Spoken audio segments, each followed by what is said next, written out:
I feel like Infinity Ward is the punching bag of the COD community. It's due to how hated the Modern Warfare reboot trilogy has been, but that doesn't mean that they haven't shined. Frankly, Infinity Ward has made some of the most important innovations to the COD formula in the entire history of the franchise, and today we respect that. Welcome to the channel, everybody. Jimmy or Chaos. Today, we show them some love. A while back, we did a video about the worst Infinity Ward maps in COD history, but today we're spinning it on its head. We're going to be looking at what I think are the 10 best maps they've ever designed. So you let me know in the comments what you think the best Infinity Ward map of all time is. Drop a like, make sure you're subscribed, ring that bell, check those boxes. And at number 10, Hackney Yard may be a surprising pick because you guys know how much I don't really care for Modern Warfare 2019, but out of all the maps in the game, the 6v6 map lineup that is, Hackney was the one that always stuck out to me because it was the one that felt the most like an old school Golden Age Infinity Ward map. Took place in a shipping yard, had some pretty interesting choke points and power positions, and I know there was camping spots, and it was probably a little darker than it needed to be in terms of lighting, but it was also one of the most fast-paced maps in Modern Warfare at launch, and even after the DLC was released, I think it was still one of the best maps for core 6v6 gameplay experiences. Maybe I was a little off base here because it was one of the few maps in the game that I actually enjoyed playing on, but when looking back, it was good. If you were put into Hackney Yard in one of the classic COD games like COD 4 and Black Ops 1, I think it would have fit like a glove. I mean, it would have. It might be a hot take. Probably, I don't know if it's going to be the only hot take. We'll see. At number 9, Scrapyard. I remember playing paintball on the real life Scrapyard at the first COD XP. Man, that's crazy. That was over, what, 12 years ago? Scrapyard is one of the most reoccurring maps in COD history when you think about it. Not only has it been remade a couple times in the Modern Warfare reboot trilogy, but it's also appeared as part of a ground war map and as part of the original Warzone Battle Royale map. So everyone watching this video, you should be familiar. Scrapyard is that mid-size map. Interesting power positions, you had attack routes, and it's one of the most unique maps in COD history for the simple fact that the entire center of the map is made up of tight corridors while the outside is completely open and free. Usually, that's the opposite. Takes place in an airplane scrapyard. You could run around the streets, warehouses, you could duck in and out of airplane holes, intense close-range battles, surprise claymore explosions. Woo! How many of you had the guts to get up on the catwalk in the main warehouse? How many of you just sat in the middle of the plane with an AA-12? How many of you ran to the corner and went for cheesy noob tubes?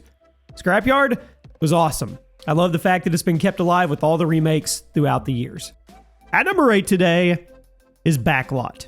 There seems to be attitude in the modern COD community that the worst maps are the ones that take place in a busted out urban area. I understand why a lot of people get burnt out on that location because I do, it's used a lot, but it wasn't always the case. A lot of maps in COD 4 and Modern Warfare 2 were just busted out urban areas. And one of the best of all was Backlot. Mid-sized map took place in the remains of an urban construction site. Absolutely awesome. This was one of the few maps in COD history that was truly great for every single game mode, and one of the reasons for that was the sheer variety in the layout.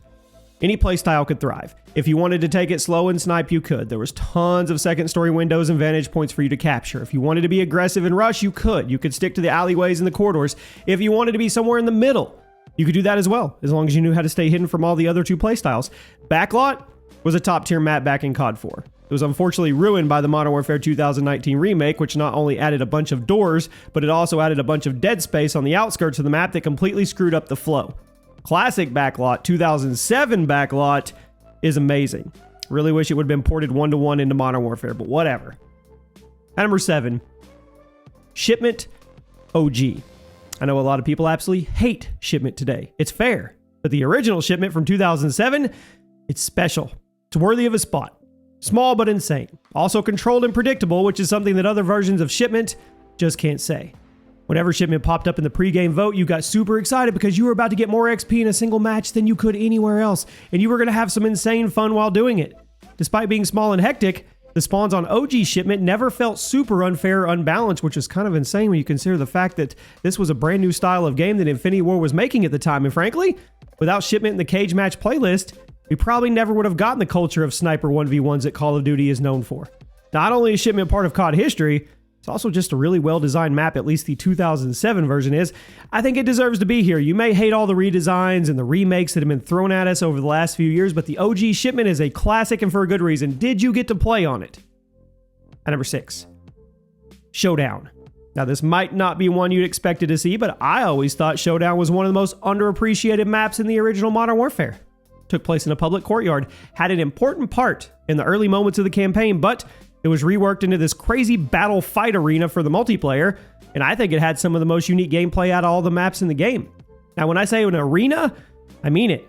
This map felt like something out of Halo 2. Gears of War featured this giant square layout with a lot of sight lines, cover pieces for you to use to your advantage, and if you had guts, you would run out to the middle of the map and take out enemy players from 360 degrees just like Rambo. Domination in particular got crazy here because that B flag just placed right in the middle of the map. It was almost impossible to capture on your own, but it was such a rush when you and a buddy sprinted and held it down for your team, dodged the frags, the M16 fire from every angle. Showdown was brought back in Modern Warfare 2022 as part of Season 4. Most of you probably didn't know that because you had already tapped out. Fantastic map. Now we arrive at the top 5. Vacant. Behind Shipment, Vacant was probably the second fastest playing map in the original Modern Warfare, and it's been remade several times. Took place, you guessed it, abandoned single-story office building, mates for some pretty intense close-range battles. You would run from room to room. You try to avoid enemy shotgunners before making it outside, at which point you'd have to avoid enemy snipers and rifle players hiding in that tall grass or tucked behind that wall in the parking lot, and you could never get too comfortable while hiding in one of the office rooms because if somebody knew you were camping, all they had to do was roll a grenade through the door and you were completely toast. Vacant was a perfect example of a map that was close range and frantic, but still controlled and predictable. That gave it some amazing game flow in basically every mode, if you ask me. Headquarters got just crazy here, especially when the HQ moved into the main office and grenades started flying in from every single door. I know I've said it before, I'll say it one more time. Don't you think a Halloween haunted house themed version of Vacant would be pretty cool? If Infinity Ward is looking for some fun seasonal makeovers, this would be a good one. And number 4, High Rise. Raise your hand if you actually managed to get to the top of this map with attack insert back in the day. High Rise is, and will be, forever, one of the most iconic maps in COD history. It took place on the top of a high-rise skyscraper, complete with a helipad, long sight lines, building to building, insane flanking routes underneath the main center line. It had it all. What really made the map famous back in the day was the fact you had that secret path up to the very top of the buildings. It was almost impossible to complete because of how exposed you were. But if you did get up there, it was virtually impossible to get you down, assuming you had attack insert. It was those little secret paths and Easter eggs that Call of Duty has been missing for a long time. It gave the map such extra personality. High Rise is a piece of COD history. Probably going to keep getting remade time and time again. A lot of great moments here, including some of the most iconic trick shots in COD history. Who remembers that Mom Get the Camera clip?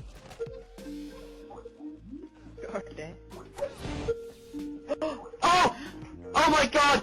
Oh! Oh my fucking god! Oh! Oh! Get this fucking... Oh! No! Get the camera! Money! At number 3, Rust. If Shipment laid the foundation for salty 1v1s, Rust is the map that took the flag and sprinted with it. Much like Shipment, Rust was a very small map where you get more XP than any other map in the game, and it was also the go-to place for digital beef to be settled with quickscopes. But it also had some important innovations that made it stand out and solidified its place in gaming history. It added some verticality to a very tiny map game flow. It added a ton of risk-reward to the equation because you almost certainly would get killed on your way up to the middle structure, but if you managed to get up there, you could go on an insane kill streak. Spawns, crazy, fast-paced. They were, but the map was big enough that you rarely got killed immediately after spawning, and that was also thanks to the intuitive spawn engine in the original 2009 version of the map. Later versions of Shipment and Rust, they just haven't hit the same. Crazy spawns, faster movement, more obnoxious playstyles, but back in 2009, Rust was a piece of art. At number 2, Crash. One of the most perfectly balanced maps in COD history. Did you notice all the great maps are only like one word or 2 syllables? Crash debuted in COD 4. Then it was brought back in several other games because of the simple fact that it's a masterpiece, except for Modern Warfare 2019 where they changed it for no reason, but we're not going to talk about that. Crash takes place at a site, you guessed it, helicopter crash, middle of the town, urban areas, leading to a firefight between the teams. You weaved in and out of the streets, the alleys, the buildings, all while trying to maintain control of that various second, third story window that the snipers used to dominate the other team until they got counter-sniped from one of the other windows. Crash truly was the perfectly balanced map because every single power position had at least one direct counter, and even if you didn't make it to one of the power positions, you could still run around the ground floor and make an impact on the game as a whole because the snipers, they were just distracting each other while you cleaned up the mess they were making. So many great pieces of organic cover here. Great game flow, perfect spawns, at least in the COD 4 and Modern Warfare 2 versions, and some of the best Call of Duty you could ever play. But there was one more map. One map that was better, and you probably already guessed. At number 1 today, Terminal. Based on the extremely controversial campaign mission from Modern Warfare 2, Terminal takes place in a Russian airport. Fight outside, fight inside, gift shops, hallways, plane itself, get on top of the plane, whatever you want to do. Much like Crash, Terminal is a virtually perfect map because it's just balanced. There's so many power positions, but every single one of them has a perfect counter, and every single play style is viable and active. Play slowly, aggressively, loudly, quietly, snipe, shotgun. You could go on melee only, although that's probably one of the most difficult ways to play, unless you're just sticking to the inside of the plane. Terminal is jam-packed with Easter eggs. I mean, it gets more bonus points for me. I love Easter eggs. Has some of the best moments in COD history for me personally. I really had to think about whether I should put Terminal or Crash at number 1 because they're honestly both perfect. But ultimately, I settled on Terminal because of how many times it's been remade, how much of an impact it had on the community, and how versatile the experience was. No two matches of Terminal play the same. It's a map experience that will completely change depending on the teams playing it at any given time, and I think it's provided some of the best Call of Duty gameplay we've ever gotten. Let me know one map from Infinity Ward that should have been on the good list, and I'll see you soon.